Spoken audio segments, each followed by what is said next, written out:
Senhoras e senhores, estamos iniciando mais um programa Haja Direito, um programa do curso de Direito da Universidade Católica de Pelotas. Hoje nós vamos fazer um programa especial com uma fala minha no seminário, no 4º Seminário de História do Rio Grande do Sul, que foi organizado pelo Núcleo de Estudos de História do Rio Grande do Sul da Universidade Federal de Pelotas, coordenado pelo professor José Plínio Fachel. Eu fiz então uma palestra sobre a campanha da legalidade com a participação do coronel Emílio Neme, que depois fez comentários sobre a sua experiência pessoal como braço direito do Brizola naquele evento. Fique então conosco na nossa palestra sobre a campanha da legalidade. A estrela da noite é, sem dúvida, o nosso major subchefe da Casa Militar, no Palácio Piratini, Emílio João Pedro Neme, de um pai sírio e mãe libanesa,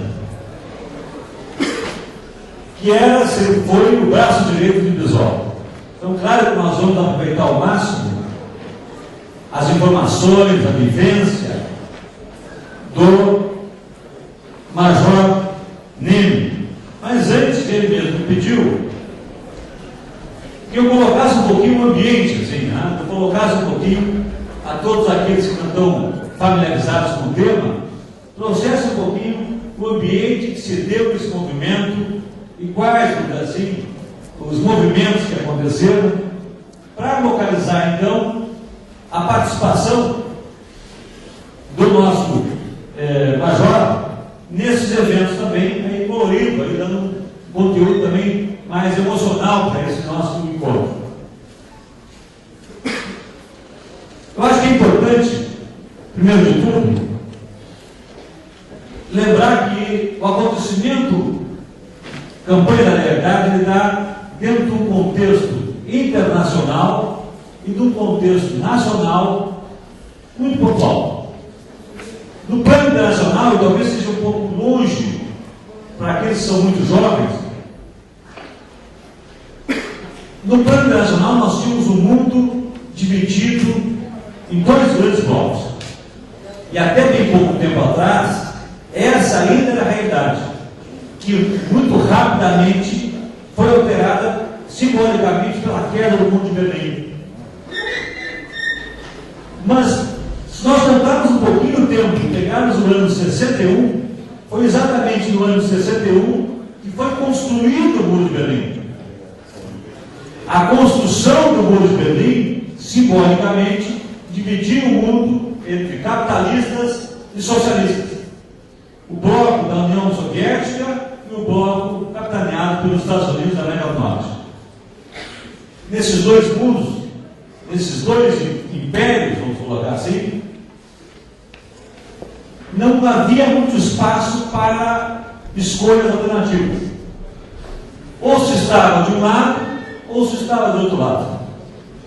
Se nós vamos olhar, se vocês pegarem rapidamente os discursos do Brizola dessa época, e do PDT em geral no Brasil, até mesmo a posição do Getúlio, lá em 54, Getúlio de 50, vocês vão ver que a alternativa apresentada pelos trabalhistas, e era esse o grande movimento popular naquele momento, era de trilhar um caminho soberano, equidistante, nem vinculado, submetido ao Império Soviético, nem vinculado, submetido aos Estados Unidos da América do Norte. Não servia nenhum dos dois impérios. Essa era a tentativa de construção de um projeto soberano, nacional, de desenvolvimento. Mas era isso exatamente que ninguém queria. Se nós vamos olhar, então, proximamente a nós aqui, em 59, bem próximo então a 61, nós tivemos a Revolução Cubana, tentativa de golpe lá em 54 com o suicídio de Getúlio. Getúlio pressionado por esses setores pró-norte-americanos, pressionado por esses setores que queriam manter o país dependente, pressionado por esses setores que não queriam o Brasil independente com indústria nacional. Getúlio se suicida e evita o golpe que seria dado lá em 54. Passado esse momento, pelo luto nacional que a morte do Getúlio provocou, os militares não tiveram como dar o golpe naquele momento, tiveram que retroceder, e teve o momento da eleição do Juscelino Kubitschek, já com um vice. Tu já tem quem é que me lembra? Sim, mesmo do PTB. Claro, me lembro a vocês que nesse momento histórico, o vice-presidente da República era eleito separadamente. Ele me pega no hotel às 7 Nós elegimos presidente e podíamos votar separadamente em outro presidente, em outro vice-presidente. Não era uma chapa só. O que significa então? O João Goulart se candidatou a vice-presidente. Se candidatou a vice-presidente e foi eleito pelo PTB como vice-presidente, junto com o Juscelino do PSD. Ambos de partidos criados por Getúlio Vargas. Getúlio criou o PSD e criou o PTB. PSD, um partido mais das elites vinculadas ao desenvolvimento nacional, mas um partido mais da elite brasileira, e o PTB, um partido popular.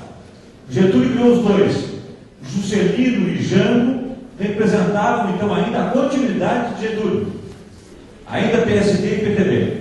Quando nós chegamos nas eleições 60, nós temos aí a candidatura do Jânio Quadros, que também era do Partido Trabalhista, mas um Partido Trabalhista meio que inventado por ele às pressas, mais ou menos como o fenômeno do Collor, assim, que inventou um partido para se candidatar. O Jânio, naquele momento, se candidata pelo PTN, Partido Trabalhista Nacional. Mas, na verdade, apoiado por aqueles setores que estão vinculados ao capital financeiro internacional, vinculados à linha norte-americana, pela UDN. A UDN faz o congresso e apoia a candidatura de Jânio Quadros. O PTN é o partido de Jânio Quadros. Mas, para vice-presidente, a população acaba escolhendo João Goulart do PTB. Então, o João Goulart se elege novamente vice-presidente da República, agora na chapa de Jânio. Jânio Quadros é eleito com 48% dos votos e o João Goulart como seu vice, que era de outra chapa. Na verdade, por depoimentos do próprio Jânio e de pessoas que estudaram esse período, muitos dizem que exatamente era essa a formulação que o próprio Jânio Quadros queria. Porque o Jânio Quadros teria já presente para ele que os militares não aceitariam, vamos dizer assim, um governo trabalhista feito pelo João Goulart, que tinha sido, inclusive, ministro do Getúlio Vargas, ministro do Trabalho, tinha sido, na verdade, retirado do governo porque havia aumentado o salário mínimo, feito políticas extremamente favoráveis ao trabalhador. Eu não vou falar de novo, né?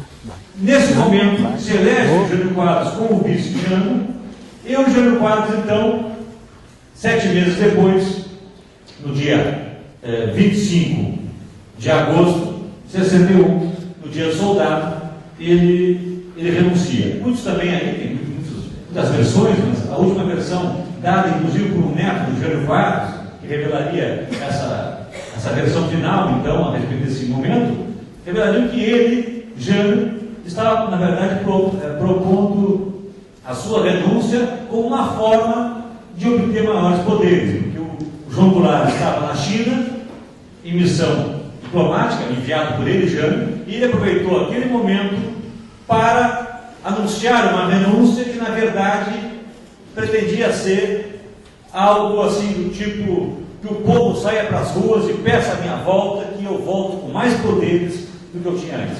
Então, a tentativa, na verdade, e isso foi anunciado no dia 24 pelo governador da Guanabara, Carlos Lacerda, o Jânio queria ele dar um golpe nesse momento. Essa é uma das versões, de tantas versões que nós temos a respeito desses fatos. Mas o fato é, Carlos Lacerda denuncia no dia 24 que o Jânio quer dar um golpe, quer fazer com ele um golpe. No dia 25, o próprio Jânio anuncia a renúncia, então, mas anuncia uma renúncia prevendo uma fala à imprensa, horas depois, em São Paulo, com uma parada estratégica, vamos dizer assim, no meio do caminho, né? Como quem deixa um espaço mesmo para que peçam a sua volta. Só que isso não dá certo. No voo que ele faz, os militares da aeronáutica, na verdade, desvia o voo do aeroporto que estavam os jornalistas esperando para fazer a recepção e ouvir o pronunciamento dele de renúncia, e ele é afastado dessa rota e não tem nem chance de, então, fazer essa fala pública que ele gostaria de fazer. Esperançoso, então, como muitos pensam, de, no final, poder assumir os poderes com mais força, porque ele sabia que, renunciando e tendo de assumir o Jango do PTB como presidente, os militares não aceitariam essa fórmula e ele então teria os poderes fortalecidos. Cria-se um impasse, Antônio. Nós temos aí, então, o presidente que renunciou, nós temos um vice-presidente que os militares não querem que assuma, e isso se confirma. Logo em seguida, chega essa notícia ao Rio Grande do Sul, no dia 25 mesmo, na formação que estava sendo feita para a comemoração do Dia do Soldado. O Major Leme alerta Leonel Brizola de que as autoridades militares se retiraram da solenidade e vai investigar isso, por que se retiraram, e fica sabendo que houve a renúncia do presidente Jânio. O Brizola pensou no primeiro momento que a renúncia do Jânio fosse resultado, na verdade, de um golpe dado ao Jânio. No primeiro momento, o Brizola pensa: Jânio está sendo pressionado e foi derrubado ilegitimamente, e oferece proteção ao Jânio. Liga, não consegue falar pessoalmente com o Jânio, as telecomunicações naquele momento também não são como hoje, mas ele liga e consegue falar com o chefe de jornalismo do Jânio, que era Castelo Branco. Carlos Castelo Branco era jornalista que fazia a cobertura do presidente e foi quem falou com o Brizola, confirmando a versão de que o Jânio, na verdade, não havia sido pressionado, não havia sido derrubado, mas sim havia renunciado. Bom, confirmada essa versão, que o Brizola não tinha segurança sobre ela, então agora, constitucionalmente, a Constituição de 1946, uma das mais democráticas que nós tivemos na nossa história, a Constituição de 1946 determinava que quem deveria assumir seria o vice. Agora, então, é uma questão de garantia após o vice. Mas logo também, por interceptação da Brigada Militar, interceptação de rádios amadores, já foi captada a mensagem de que os militares, a junta militar, não aceita, acha, entre aspas, inconveniente o retorno do vice-presidente para assumir a presidência da República. E dizem mais, se ele voltar, vai ser preso. Então aí está caracterizado o golpe. O golpe militar agora já está estruturado nesse formato de não permitir que o vice-presidente volte, assuma o cargo de presidente da República. O João Goulart já tem essa informação, mas diz que retornará ao Brasil, mas faz um retorno mais lento, propiciando os tempos para poder dialogar e ver as alternativas que se criam. Ele vem via Argentina, depois Uruguai, ele vem por aqui. Na Argentina não é recebido por nenhum agente diplomático argentino, ele é recebido friamente. Na Argentina,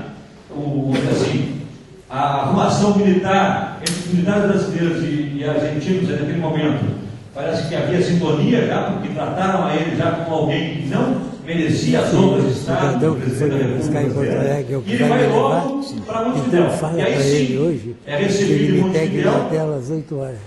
e consegue falar à imprensa Mas pela manhã, para um coletivo de jornalistas que haviam sido deslocados para Montevidéu amanhã pela manhã. via aviões fretados pelo governo do Estado do Rio Grande do Sul, garantidos pelo Brizola, que mandou vários Então, como é que vai ser? com jornalistas para ouvirem ao Jânio, para, na verdade, poder fazer um pronunciamento como presidente da República, Para mim é garantido importante, pelo governador Brizola garantido minha brigada? pela Brigada Militar, nesse primeiro momento, aqui no Rio Grande do Sul. O Brizola diz claramente que não vai aceitar o golpe, que não aceita de não modo tenho o algum que dizer aqui, que seja você bem derrubado o governo legítimo, Vamos que o falar Rio Grande do bem Sul pouquinho aqui, né? não vai aceitar. Tá, todo mundo ouvindo O próprio isso todo Brizola dia. narra em várias entrevistas Olha o que relatório o dele, povo tá do Rio Grande do completo. Sul o interpelava no Palácio para que ele tomasse uma posição. Ele mesmo diz que, na verdade, ele agiu pressionado pela população